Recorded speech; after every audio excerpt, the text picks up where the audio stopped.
This is the next chapter, center stage in the book Fallout. Unbelievable, Eisenhower groaned on hearing of Crenshaw's latest performance. The Soviet premier had worked him like a puppet, leaving him with two awful options. He could deny knowledge of the U-2 flights, but that would make it look like he didn't know what his own government was doing. He could take responsibility, but no American president ever admitted to spying on other nations. Until now, Ike directed the White House to release a statement acknowledging that the American pilot Francis Gary Powers had been shot down on a reconnaissance flight over Russia, and that President Eisenhower had personally approved the flight. It was humiliating to have fallen so deeply into Crenshaw's trap, but Eisenhower was willing to take the heat, as long as there was still a chance for his meeting with the Soviet leader to succeed. "Why should I bother answering your questions?" Frank Powers asked his interrogators. "As soon as you have everything you want, you're going to take me out and shoot me." A group of military officers and men in business suits sat with the American prisoner at a long table in the KGB's Lubyanka prison. An interpreter translated, a stenograph took notes. "There may be a way," a Soviet official suggested. Powers said he couldn't see it. "There may be a way." "Then tell me what it is." "Think about it," the officer said. "You go back to your cell and think about it." It didn't take much thinking. They wanted Powers to flip, switch sides, and return to American as a Russian asset, a double agent. That wasn't going to happen, but the alternatives were not particularly attractive either. Powers had tossed aside the hollow silver dollar while drifting down to Soviet soil. He was going to survive this ordeal, if possible.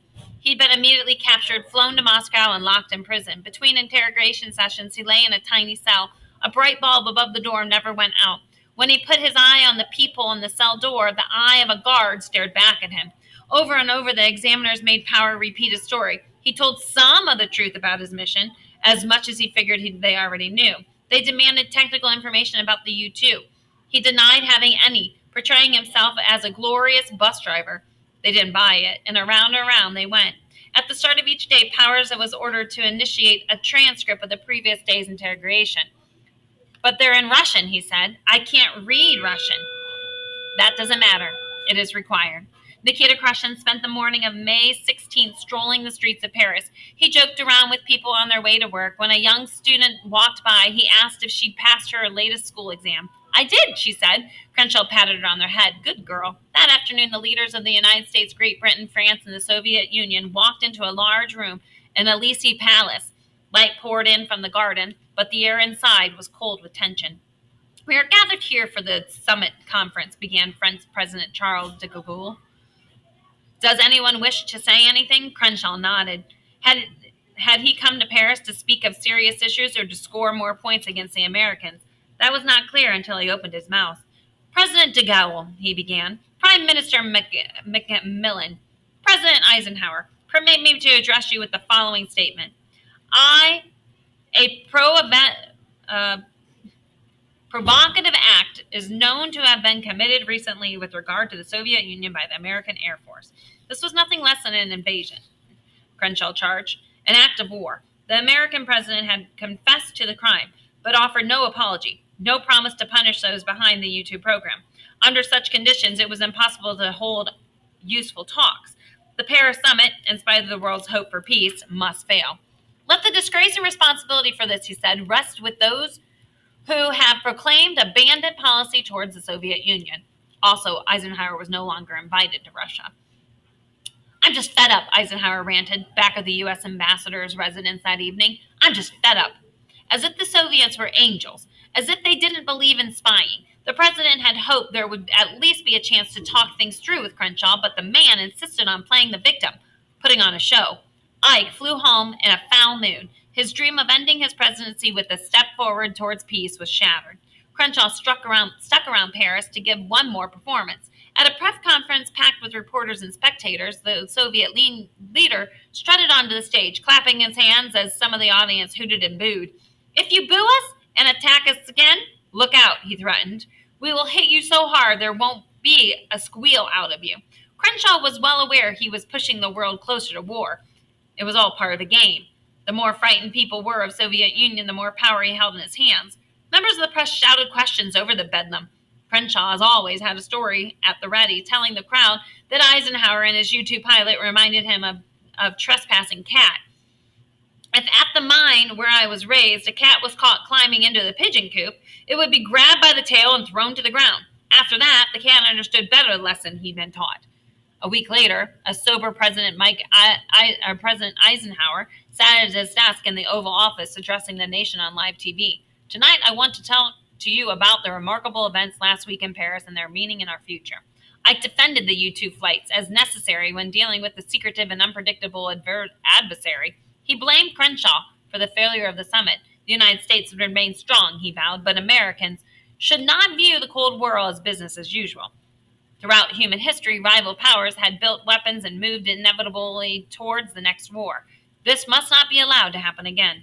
Whether started deliberately or accidentally, global war would leave residents in a shamble, civilizations in a shamble. Eisenhower warned the nation. In a nuclear war, there can be no victors, only losers. 3 months later, on his 31st birthday, Francis Gary Powers was led by guards onto, appropriately enough, the stage of a massive theater. High-profile trials in the Soviet Union were nothing more than scripted theatrics.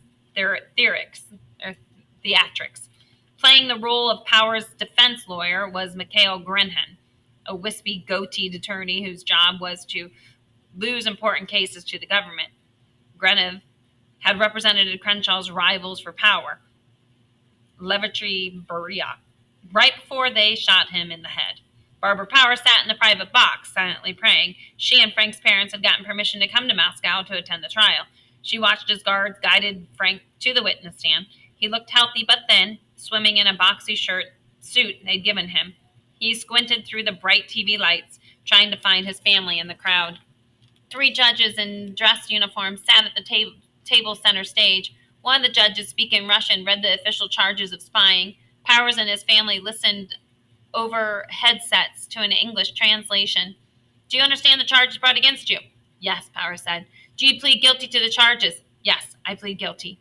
He said he was sorry, because he genuinely was, and because it was his only chance to avoid the firing squad. There was, I suppose, a great increase in tension in the world, he explained to the court, and I am sincerely sorry I had anything to do with it. As the trial moved to the question of sentencing, the prosecutor attacked Powers as a dangerous criminal, a foolish tool of a reckless government bent on starting a new world war. I have all grounds, the prosecutor concluded, to ask the court to pass an exceptional sentence on the defendant. I was right, Powers thought. They're making me an example of me. But taking into account defendant Powers' sincere repentance towards the Soviet court of the crime which he committed, I do not insist on the death sentence being passed on him and ask the court to sentence the defendant to 15 years imprisonment. Bulbs flash popped in Powers' eyes. He was in shock, unable to react. Barbara's first thought was, thank God that he will not be executed. Frank's father, Oliver, leapt to his feet, bellowing, give me 15 years here. I'd rather get death. And that's the end of that chapter.